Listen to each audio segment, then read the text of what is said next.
발견하는 곳 책방서륜에 오신 것을 두 팔 벌려 환영합니다.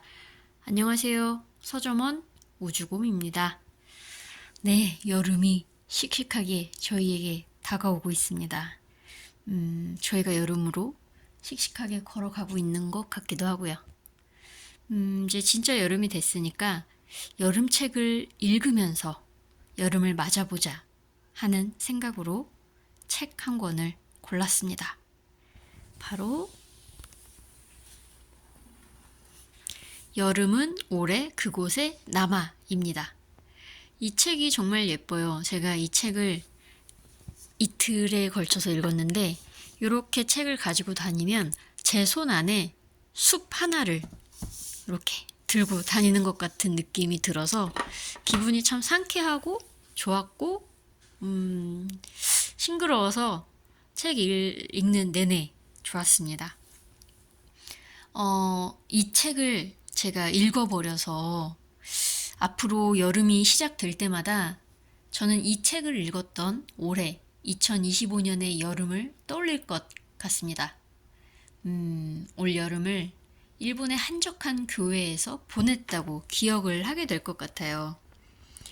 이 소설은 아주 좀 적당한 무게로 알맞은 깊이의 독자를 두고 서두르지 않으면서 이야기를 풀어간다는 느낌을 주더라고요. 이 글을 쓰는 작가가 궁금했는데 마스이에 마사시라는 작가인데 놀랍게도 데뷔작이에요. 소설의 어떤 완성도라든가 필력이 상당하다고 느꼈는데 데뷔작이더라고요. 그런데 알고 봤더니 문학을 전공을 했고 편집자로 오래 일해온 50대 중반의 나이였습니다. 이제 그러한 이제 경력과 세월이 작가의 역량에 더해져서 이런 소설이 나올 수 있지 않았나 싶습니다.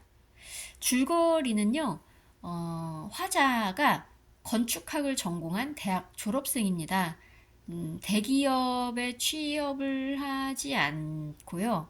또 대학원에 가지도 않고 자신에게 깊은 영향을 준 조용한 건축사 무라이 선생이 운영하는 작은 건축 사무소에 취직을 하게 됩니다.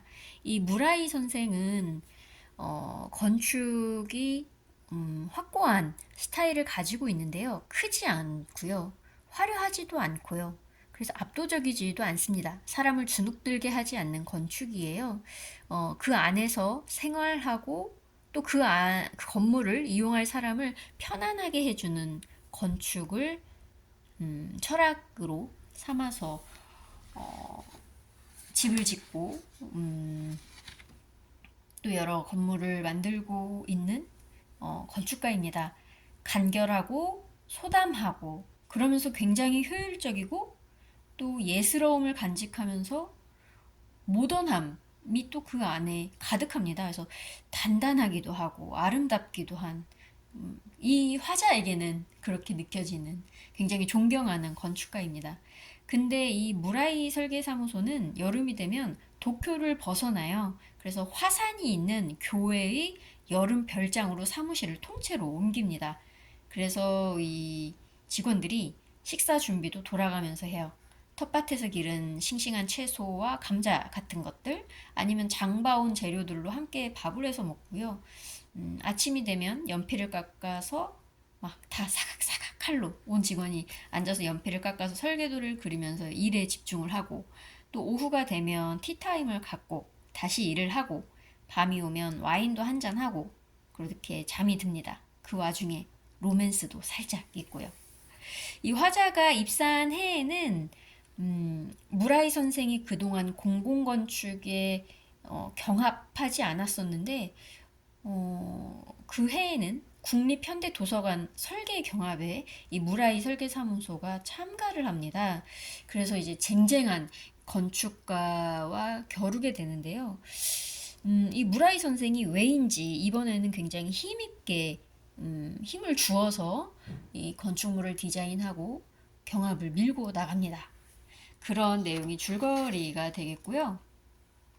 이 소설의 묘미는 첫 번째가 건축 이야기를 하고 있다는 것이에요. 제가 한때는 건축가와 건축에 관한 이야기를 다루는 책을 좀 읽었었는데 지금 생각해 보니까 그때가 막 사회생활에 적응해 나가고 있을 무렵이었어요. 건축에 대해서 아는 것은 하나도 없었는데 이상하게 그 책들을 읽으면 위로가 되고 뭔가 할 수 있는 힘을 얻는 듯한 기분을 느꼈어요. 이 책, 여름은 올해 그곳에 남아를 읽으면서 생각해 보니까 그때 제가 처음 해보는 직장 생활에 긴장도 하고 두렵기도 하고 자신감이 떨어지기도 했었던 때고 그랬는데 이 건축이란 것이 결국엔 사람을 살게끔 해주는 것이잖아요. 그래서 그런 이야기를 읽었기 때문에 제가 용기를 얻고 힘을 얻었던 게 아닌가 그런 생각을 했습니다. 당시에 그 건축 책을 읽으면서 알게 된 건축가들을 또 다시 만나서 반갑기도 했고요. 또 건축을 전혀 모르시는 분이어도 이 소설에서 묘사하는 건축물, 또 그 주변 환경을 머릿속에 이렇게 그려보는 재미가 또 상당히 있더라고요. 네, 그래서 또 다른 소설과 다른 매력이 있었습니다. 또 두 번째는요, 이게 굉장히 강력한 힘이었던 것 같은데, 이 책을 다 읽고 나니까 풍미가 굉장히 풍성한 요리를 즐긴 것 같은 기분이었어요. 이 작가는 우리의 오각을, 이 복합적인 감각을 다 자극하는 문장을 많이 썼습니다. 예를 들면, 시각 같은 경우는 계절마다의 나뭇 이파리와 또 하늘의 색, 새들의 생김새 같은 것들. 청각은 그런 새들이 지저귀는 소리, 장작이 타는 소리, 피아노의 선율. 후각은 나무마다 다른 장작 타는 냄새, 비가 온 뒤에 초록 냄새.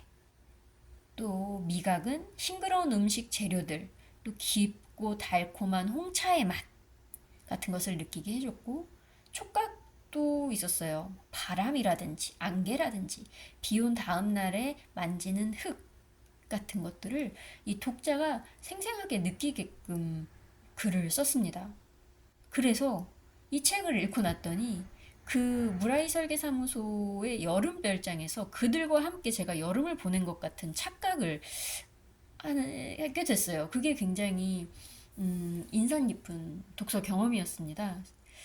이 소설에는 갈등도 없고 긴장도 없고 복수도 없고 극적인 사건도 없어요. 그래서 모처럼 마음을 푹 놓고 읽은 풍요로운 소설이었습니다. 이 여름은 올해 그곳에 남아를 읽은 올해의 여름밤과 여름 새벽이 아주 행복했습니다. 그러면 제가 아까 말씀드렸던 풍미가 가득했던 소설이 어째서 그러했는지를 일부 발췌해서 읽어드려 보겠습니다. 10쪽을 제가 표시를 해놨네요.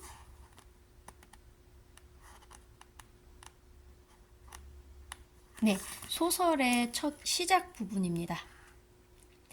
해가 뜨기 얼마 전부터 하늘은 신비한 푸른빛을 띠며 모든 것을 삼킨 깊은 어둠 가운데서 순식간에 숲의 윤곽이 떠오른다.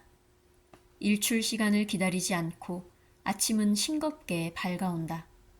침대에서 일어나 가운데 마당에 면한 작은 유리창 블라인드를 올린다. 안개다. 어느 틈에 어디에서 솟구쳤는지 하얀 덩어리가 개수나무 가지와 잎사귀를 천천히 쓰다듬으며 움직인다. 조용했다. 새도 포기하고 지저김을 그만두었나 보다. 유리창을 열고 코를 멀리 밀듯이 얼굴을 내밀고 안개 냄새를 맡는다. 안개 냄새에 색깔이 있다면 그것은 하얀색이 아니라 초록색일 것이다. 옆의 설계실 블라인드를 소리나지 않게 올린다. 좌우로 넓게 퍼진 남향창 가득히 안개가 흐르고 있다. 가운데 마당에 있는 큰 개수나무가 안개 속에 가라앉고 안개 속에 떠 있다. 선생님은 이런 숲속을 산책하는 걸까? 길을 잃지는 않으실까? 네, 오늘은 아주 행복하게 읽은 책 여름은 올해 그곳에 남아를 소개해 드렸습니다.